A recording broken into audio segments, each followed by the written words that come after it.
Et enfin, un dernier mot pour conclure cet entretien, François Asselineau.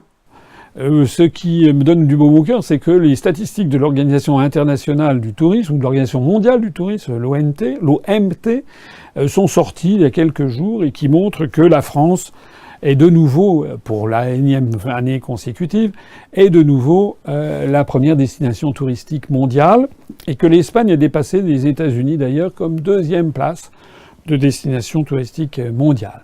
Ça veut dire que la France, je crois, en 2017, d'après les premières estimations, aurait accueilli à peu près 89 millions de touristes étrangers au cours de l'année.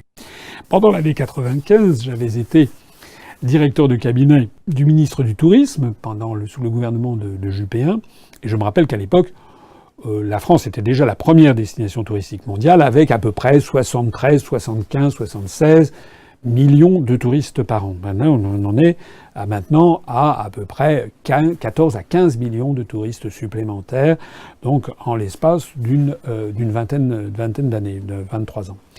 Ça veut dire quoi? Ça veut dire que le tourisme est une activité désormais tout à fait considérable de l'économie mondiale, à peu près 10% d'ailleurs du produit intérieur brut en France. Si on ajoute au tourisme les activités comme par exemple les chauffeurs de taxi, les hôteliers, les restaurateurs, les gardiens de musée, etc., les agences de voyage, les guides touristiques, tout ceci, ça fait quand même tout un panel de services. Et c'est quand même une bonne nouvelle, c'est que globalement, la France est quand même la première destination touristique mondiale.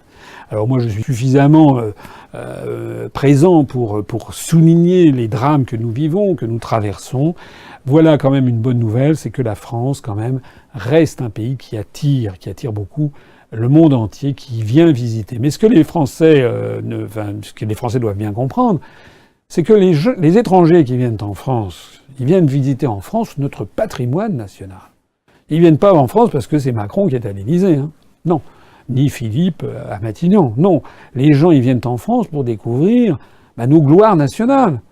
Que ce soit le musée du Louvre, Notre-Dame de Paris, le Mont-Saint-Michel, le château de Versailles, le château de Fontainebleau, le château de Vincennes, et puis tout le patrimoine que nous avons à travers tout le pays. La cathédrale de Strasbourg, la cathédrale d'Albi, la Canebière à Marseille, la promenade des Anglais à Nice, les Traboules à Lyon et la colline de Fourvière, les alignements de Carnac, les landes, la dune du Pilat, les villages merveilleux du Lot et de la Dordogne, la magnifique place Stanislas à Nancy, les non moins magnifiques places à Arras, etc. Je ne vais pas citer tous les trésors de la France, les Pyrénées, les Alpes, le Massif central.